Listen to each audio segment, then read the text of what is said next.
উনি লিখেছেন, আসসালামু আলাইকুম রাসেল ভাই এবং মাসুম ভাই, আশা করি আল্লাহর রহমতে আপনারা দুজন ভালো আছেন এবং ইনশাআল্লাহ ভালো থাকবেন। আমি অনেক দূরে থাকি বলে স্টুডিওতে এসে ঘটনা শেয়ার করা আমার পক্ষে সম্ভব নয়, তাই ক্ষমা চাইছি। তাছাড়া আপনি তারপরে ইমেইল পড়ার প্রশংসা করেছেন। আমি সাইদ হাসান। আমি যখন ক্লাস 6-এ পড়ি তখন আমার এক শিক্ষক মাসুম স্যারের কাছে ভূত এফএম এর কথা শুনি এবং এখন আমি 2018 সালে এইচএসসি এক্সাম দিলাম। অনেক বছর ভূত এফএম এর সাথে আছি এবং থাকবো ইনশাআল্লাহ। তবে এটা আমার প্রথম ঘটনা। আমি যে ঘটনাটা শেয়ার করলাম এটা আমার ফ্রেন্ড অন্তুর কাছ থেকে শোনা। ঘটনাটা আসলে আমার বন্ধু অন্তর বাবার মামার সাথে ঘটা, সহজে বললে আমার বন্ধুর দুঃসম্পর্কের দাদার ঘটনা। আমার বন্ধুর দুঃসম্পর্কের দাদার নাম নুরুল ইসলাম মোল্লা। নুরুল ইসলাম মোল্লা সাহেব একজন বয়স্ক লোক। তিনি লোক ছিলেন এবং নিজের স্ত্রীকে নিয়ে একা একটি ঘরে থাকতেন এবং পাশের ঘরে তার ছেলেদের বউরা তারা থাকত। নুরুল ইসলাম মোল্লা প্রধানত কৃষি কাজ করলেও তিনি ছিলেন একজন কবিরাজ বা ওঝা টাইপের মানুষ। এলাকার সবাই তাকে চেনে, কারণ তিনি অনেক মানুষের অনেক উপকার করতেন। তিনি জিন নিয়ে কাজ করতেন। তিনি খারাপ জিন বোতলবন্দি করে কোনো এক গোপন জায়গায় মাটিতে পুঁতে রাখতেন, আর এ কাজে তার এক সহকারী সাথে থাকত।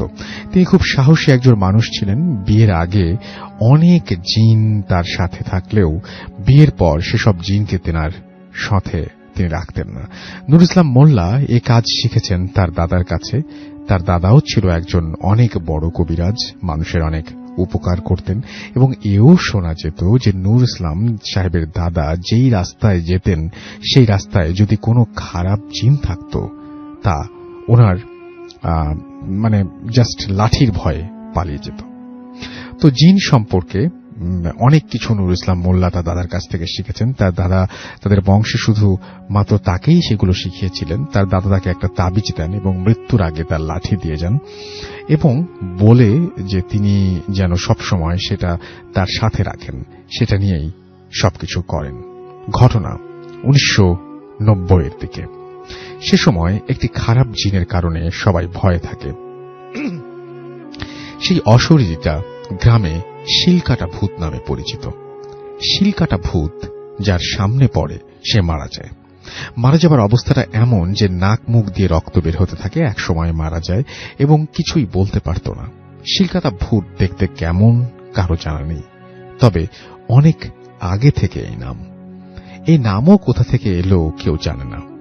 অনেক বছর আগে নুরুল ইসলাম মোল্লা তার দাদা সেটাকে বোতলবন্দি করে রেখেছিলেন, কিন্তু হয়তো কারো কারণে সেটা মুক্ত হয়ে গেছে। পরবর্তীতে নুরুল ইসলাম মোল্লাও এই খারাপ জিনটিকে বন্দি করতে চেষ্টা করেন, তবে সেই অশরীরী এতই শক্তিশালী ছিল যে তার সাথে পেরে ওঠেননি। যাই হোক, সে সময় নুরুল ইসলাম মোল্লা সাহেবের ধান খেতে ধান প্রায় এক পেকে সোনালী বর্ণ ধারণ করতে শুরু করেছে, আর মাত্র কয়েকদিন পর ধান কাটা হবে। এমন সময় বিকাল হতেই আকাশটা কেমন মেঘাচ্ছন্ন দেখাচ্ছিল এবং রাতে খুব জোরে বজ্রপাত হচ্ছিল। মনে হচ্ছিল একটু পরে মুষলধারায় বৃষ্টি হবে, আর সেই বৃষ্টি হলে সব ধান নষ্ট হয়ে যাবার সম্ভাবনা। তাই দেরি না করে সেই রাতে খাওয়া শেষ করে 10টার সময় নুরুল ইসলাম মোল্লা সাহেব বের হতে চাইছিলেন যেন ধান খেতে আইল কেটে দিতে পারেন, যেন ধানে পানি না জমে।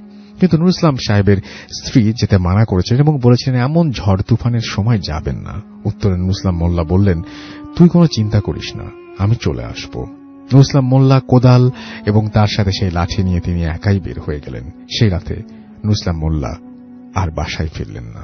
পরদিন ভোর সকালে ফজরের নামাজের সময় নুরুল ইসলাম মোল্লার বাড়ির উঠান হতে কিছুটা দূরে মুসল্লিরা একজন লোককে চিত হয়ে মাটিতে পড়ে থাকতে দেখে। তারপর লোকটিকে উঠিয়ে দেখে এ তো নুরুল ইসলাম মোল্লা এবং তার নাক মুখ দিয়ে রক্ত পড়ছে। সবাই বুঝতে বাকি রইল না যে রাতে কি হয়েছে। হয়তো সেই শিল কাটার কারণে এমন হয়েছে। সবাই ভাবছিল তিনি মারা গেছেন, কারণ এর আগে যারাই এই খারাপ জিন বা ভূতের মুখোমুখি হয়েছে তারা কেউ বাঁচেনি। কিন্তু নুরুল ইসলাম মোল্লা কি করে যেন বেঁচেছিলেন, তবে জ্ঞানহীন অবস্থায় তাই তাকে ধরে তার বাসায় নিয়ে আসা হলো। বাড়িতে কান্নার রোল পড়ে গেল। সে সময় হাসপাতাল কম ছিল, তাই তার ছেলেরা তাকে দূরে একটি হাসপাতালে নিয়ে যায়। সেখান থেকে রক্ত দেয়া হয়, কারণ তার শরীর থেকে অনেক রক্ত বের হয়ে যায় এবং নাকের ছিদ্র দিয়ে নলের মাধ্যমে খাবার দেয়া হয়। কিন্তু ডাক্তাররা কেউ কিছু বলতে পারছিলেন না তার আসলে কি সমস্যা। প্রায় 3 দিন হয়ে গেল, কিন্তু নূর ইসলাম মোল্লার জ্ঞান ফেরেনি। কোনো উন্নতিও হয়নি, আবার সবকিছু অবনতির দিকে। শেষ পর্যন্ত তাকে বাড়িতে নিয়ে আসা হয় যেন কমপক্ষে কবিরাজ বা ওঝা দিয়ে তাকে ঠিক করানো যেতে পারে।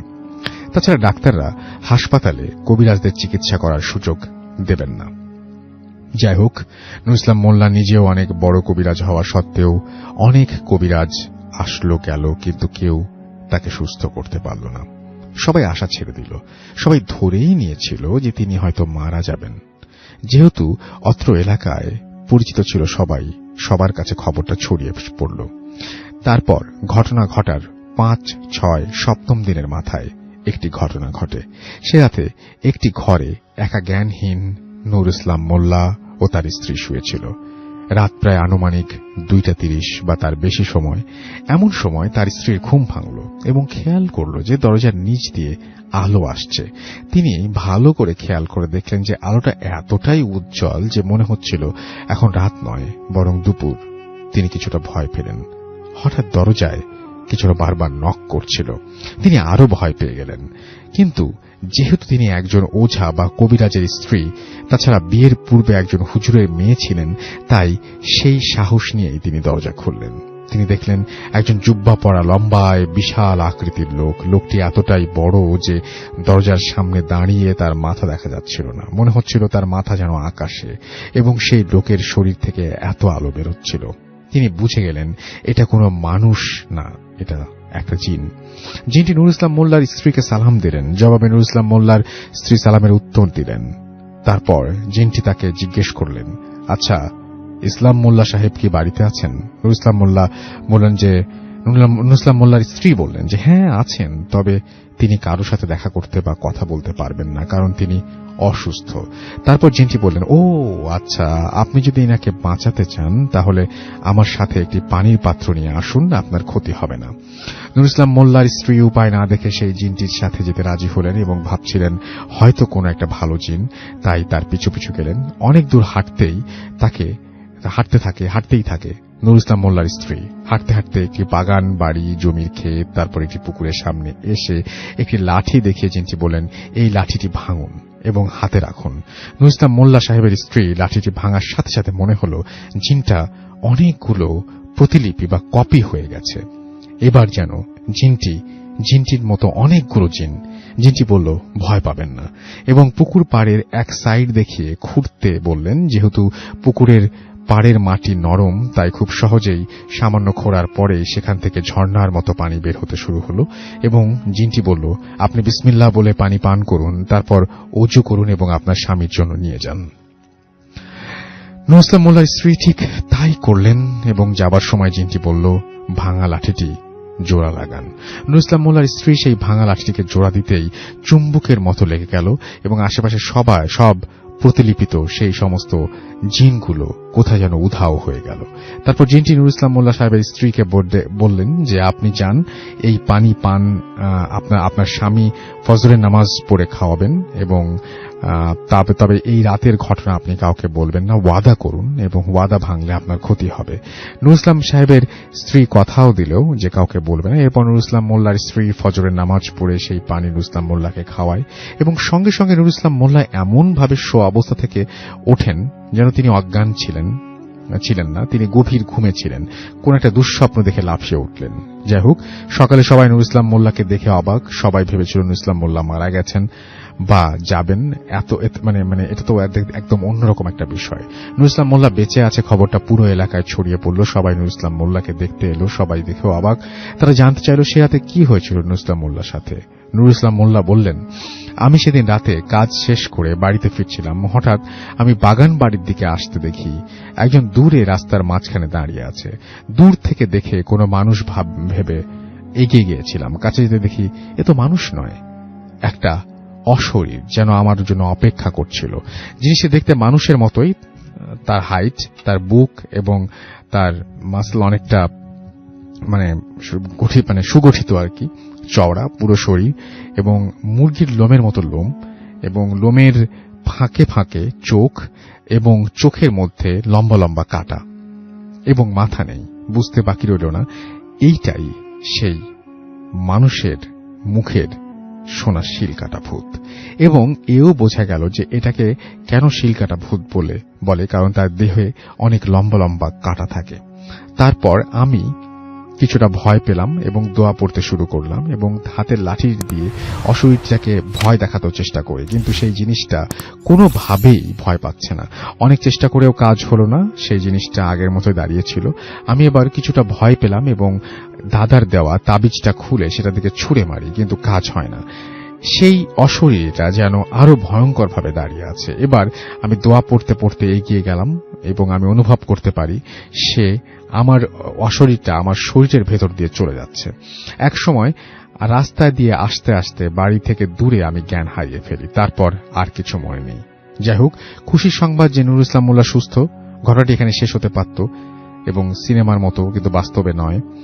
সবার মনে প্রশ্ন রয়ে গেল, যে মানুষটি উঠতে পারত না, চলতে পারত না, সে কি করে এক রাতের মধ্যে সুস্থ হতে পারে? সবাই ভাবল নুরুল ইসলাম মোল্লার সাথে তার স্ত্রী, ওই ঘরে আর কেউ থাকে না, তার ছেলেরা পাশে ঘর বানিয়ে ছেলের বৌদির সাথে থাকে। তাহলে নুরুল ইসলাম মোল্লা কিভাবে ঠিক হয়েছে সেটা একমাত্র নুরুল ইসলাম মোল্লার স্ত্রী বলতে পারবেন। এবং তার স্ত্রীকে সবাই জিজ্ঞেস করলেন, কিন্তু তিনি কোনোভাবেই জবাব দেবেন না। এ প্রসঙ্গে কথা বলে তার ক্ষতি হবে, তাই তিনি কিছু বললেন না। বেশ কয়েকদিন কেটে গেল, সবকিছু ভালো যাচ্ছিল।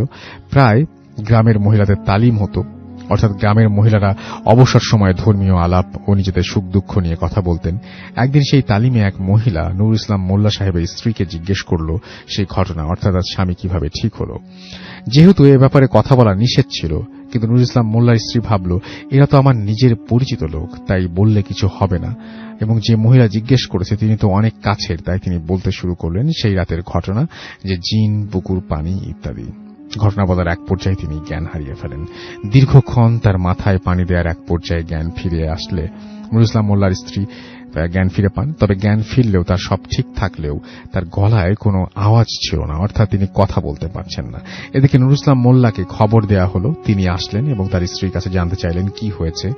তার স্ত্রী ক্লাস 3 বা 4 পর্যন্ত পড়াশোনা করেছেন। তিনি হালকা লিখে ও ইশারায় সব খুলে বললে স্বামী নুরুল ইসলাম মোল্লাকে বললেন, এবং তিনি বললেন যে তোকে বলতে নিষেধ করেছে, তা তুই বললি কেন? এখন তো বিপদ হবে। এই শুনে স্ত্রী কান্না শুরু করল। নিজের একমাত্র স্ত্রীকে বাঁচাবার জন্য যেটুকু প্রয়োজন তার সবটুকুই করেছিল নুরুল ইসলাম মোল্লা। 3 দিন পর নুরুল ইসলাম মোল্লা কোথা থেকে তার স্ত্রীর জন্য ওষুধ নিয়ে ফিরে আসে এবং এসে দেখে তার স্ত্রীর অবস্থা আর আগের মতো নেই। বয়স হলেও যেমন মোটা তাজা ছিল, এখন রোগা, চামড়া ঝুলে পড়েছে, গায়ে কালো কালো দাগ। আর সেই স্ত্রীকে ওষুধ খাওয়ানো হলো, কিন্তু কোনো কাজ হলো না। এভাবে 30 দিন পর তার স্ত্রী ভয়ঙ্কর অবস্থা ধারণ করে মারা যায়। 1990-এর দিকে নুরুল ইসলাম মোল্লার স্ত্রী মারা যায় এবং মৃত্যুর হাত থেকে বেঁচে যায়, এবং 2000 সালের দিকে নুরুল ইসলাম মোল্লা মারা যায়। তবে ঘটনা এখানে শেষ হলে আমার বন্ধু আমাকে ঘটনা বলার সময় প্রশ্ন উঠেছিল, নুরুল ইসলাম মোল্লা মারা যাবার পর তার লাঠিটার কি হয়েছিল। আমার বন্ধু জানায় সেই লাঠিটা হয়তো চুরি হয়ে যায়। গ্রামবাসীর ধারণা সেই লাঠিটা নুরুল ইসলাম মোল্লার সাথে যে লোক থাকত সেই চুরি করে, কারণ সেদিন থেকে ওই লোকটি নিখোঁজ হয়ে যায় এবং সেদিন থেকে ওই লোকটিকে আর খোঁজ পাওয়া যায়নি। এই ছিল ঘটনা। ভালো লাগলে পড়ে শোনাবেন। এবং নুরুল ইসলাম মোল্লা নাকি আরো অনেক ঘটনা আছে আমার বন্ধুর কাছ থেকে জোগাড় করতে পারলে লিখে পাঠাবো। সামনে এইচএসসি রেজাল্ট, তাই দোয়া করবেন।